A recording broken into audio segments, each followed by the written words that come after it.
ಆತ್ಮೀಯ ವೀಕ್ಷಕರೇ, ನಿಮ್ಮ ಪ್ರೀತಿಯ ನಮ್ಮ ಮಕ್ಕಳು ಬ್ಲಾಗ್ಸ್ಗೆ ಸ್ವಾಗತ. ಎಲ್ಲರಿಗೂ ಬುಧವಾರದ ಶುಭೋದಯ.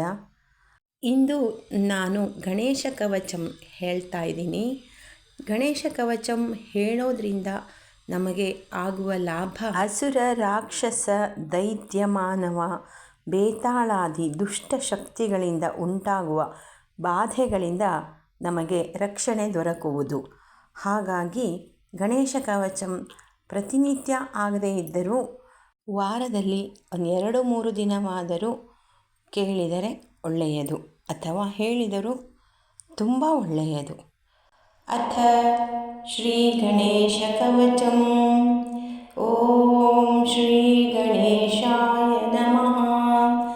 ಗೌರ್ಯುವಾಚ ಏಷೋತಿ ಚಪಲೋ ದೈತ್ಯಾನ್ ಬಾಲ್ಯೇತಿ ನಾಶಯತ್ಯಹೋ ಅಗ್ರೆ ಕಿಂ ಕರ್ಮ ಕರ್ತೇತಿ ನ ಜಾನೆ ಮುನಿಸತ್ತಮ.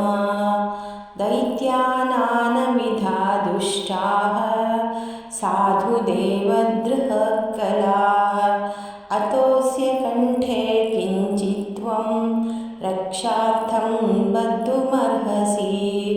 ಮುನಿರುವಾಚ ಧ್ಯಾಯೇತ್ಸಿಂಹಂ ಗತಂ ವಿನಾಯಕಮಂ ದಿಗ್ಬಾಹು ಮಧ್ಯಯುಗೆ ತ್ರೇತಾಯಾಂ ತು ಮಯೂರವಾಹನಮಂ ಷಡ್ಬಾಹುಕಂ ಸಿದ್ಧಿದಂ ದ್ವಾಪಾರೇ ತು ಗಜಾನನಂ ಯುಗಭುಜಂ ರಕ್ತಾಂಗರಾಗಂ ವಿಭುಂ ತುರ್ಯೇ ತು ದ್ವಿಭುಜಂ ಸೀತಾಂಗರುಚಿರಂ ಸರ್ವಾರ್ಥದಂ ಸರ್ವದಾ.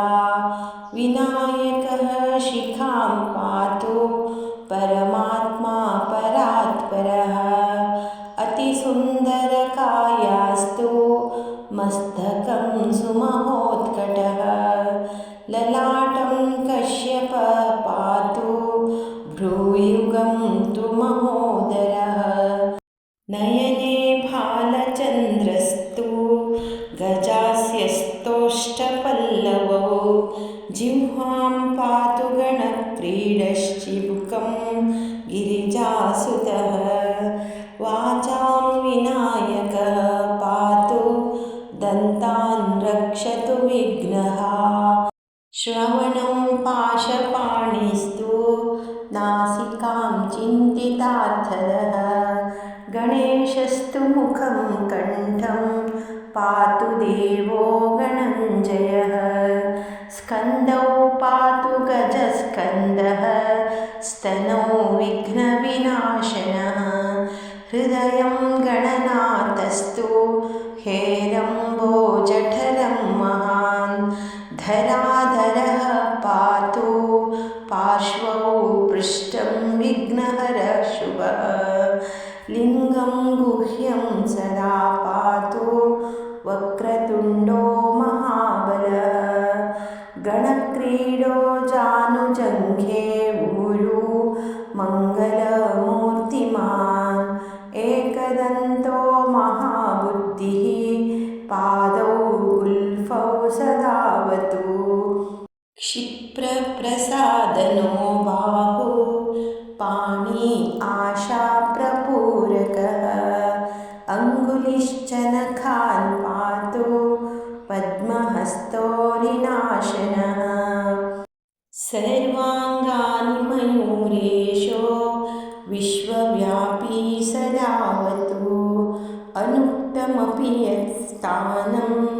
ಧೂಮ್ರಕೇತುಃ ಸದಾವತು ಆಮೋದಸ್ತ್ವಗ್ರತಃ ಪಾತು ಪ್ರಮೋದಃ ಪೃಷ್ಠತೋ ವಸು ಪ್ರಾಚ್ಯಾಂ ರಕ್ಷತು ಬುದ್ಧೀಶ ಆಗ್ನೇಯಾಂ ಸಿದ್ಧಿದಾಯಕಃ ದಕ್ಷಿಣಾಸ್ಯಾಂ ಉಮಾಪುತ್ರೋ ನೈಋತ್ಯಾಂ ತು ಗಣೇಶ್ವರಃ ಪ್ರತೀಚ್ಯಾಂ ವಿಘ್ನಹರ್ತಾ ವ್ಯಾಧ್ಯಾಯವ್ಯಾಂ ಗಜಕರ್ಣಕಃ ಕೌಬೇರ್ಯಾಂ ನಿಧಿಪಃ ಪಾಯಾದೀಶಾನ್ಯಾಮೀಶನಂದನಃ ದಿವಾವ್ಯಾದೇಕದಂತಸ್ತು ರಾ सन्ध्यासु विघ्नहृत् राक्षसासुरवेताल ग्रहभूतपिशाचतः पाशाङ्कुशधरः पातु रजसत्त्वतमस्मृतिः ज्ञानं धर्मं च लक्ष्मीं च लज्जां कीर्तिं तथा कुलम् वपुर्धनं च धान्यं च गृहान् दारान् सुतान् सखीन् सर्वायुधधरः पुत्रान् मयूरेशोऽवतात् सदा कपिलो जाधिकं पातु गजाशान्विकटोऽवतु भूज्रपत्रे लिखित्वेदं यः कण्ठे धारयेत् सुधीः न भयं जायते तस्य यक्षरक्षः पिशाचतः त्रिसन्ध्यं जपते यस्तु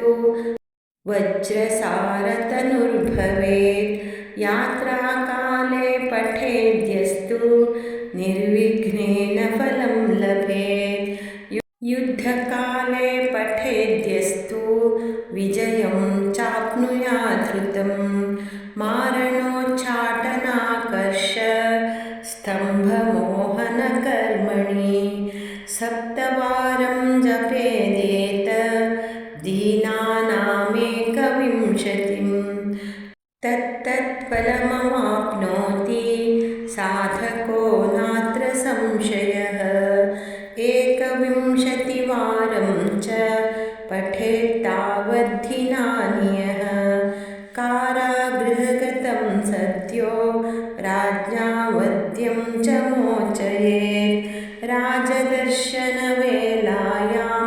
पठेदेतत्त्रिवारतः स राजानं वशं नीत्वा प्रकृतिश्च सभां जयेत् इदं गणेशकवचं कश्यपेन समीरितं मुद्गलाय च तेनाथ माण्डव्याय महर्षये मह्यं स प्राह कृपया कवचं सर्वसिद्धिदम् न देयं भक्तिहीनाय देयं श्रद्धावते शुभं यस्यान्नेन कृता रक्षा न बाधास्य भवेत् क्वचित् राक्षसासुरवेताल दैत्यवानवसम्भवा